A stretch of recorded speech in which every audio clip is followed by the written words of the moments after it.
Regardez cette petite boîte, c'est tout petit et ça fait plein de choses. En fait, cette petite boîte, c'est un petit PC, c'est ce qu'on appelle des mini-PC et ça peut servir à plein de choses. Par exemple, brancher sur une télé pour surfer sur le web, pour jouer aux jeux vidéo, pour avoir un vrai media center.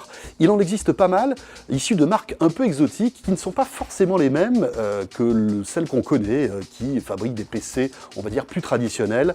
Le top 3 des PC, des mini-PC les plus intéressants du moment, c'est avec Bruno Cormier du labo01net.com.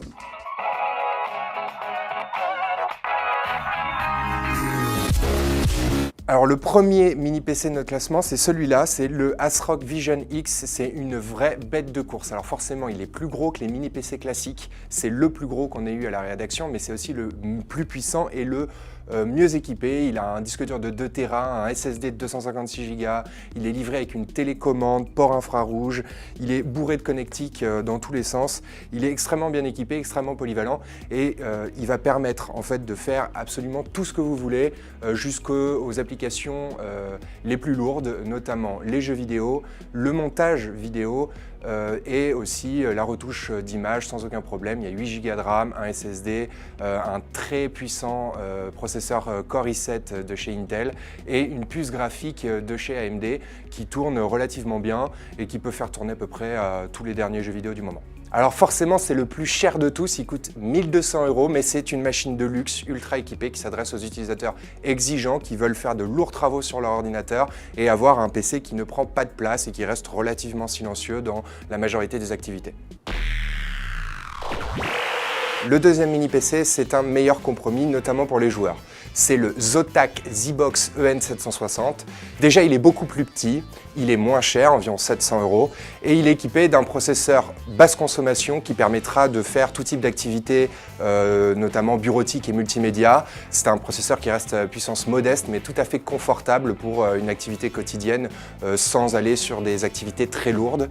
Et il pourra faire tourner des jeux vidéo grâce à une puce graphique Nvidia GeForce GTX 860M qui se comporte très bien dans les jeux.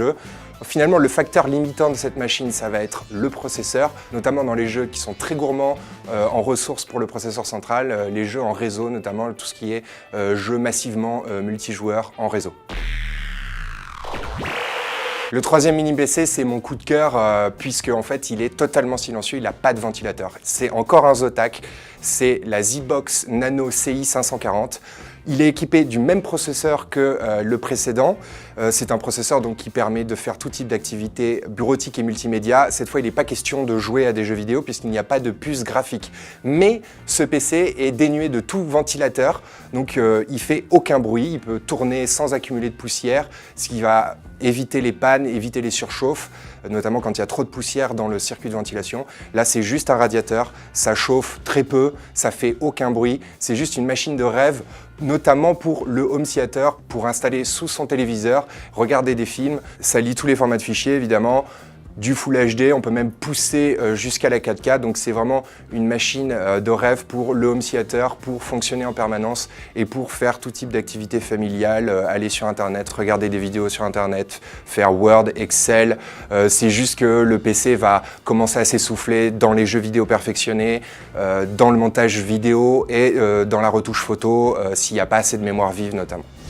Les mini-PC, on n'a pas fini d'en entendre parler. Les processeurs chauffent de moins en moins, consomment de moins en moins d'électricité. Ça va offrir plein de possibilités de design, faire des machines de plus en plus petites, de plus en plus belles, sans aucun ventilateur, donc sans aucun bruit. On a déjà sur 01net un comparatif d'une douzaine de mini-PC avec les tests et les résultats de tests sur chaque machine testée et on va tester toutes les machines qui vont arriver sur le marché bientôt, donc restez branchés sur notre site.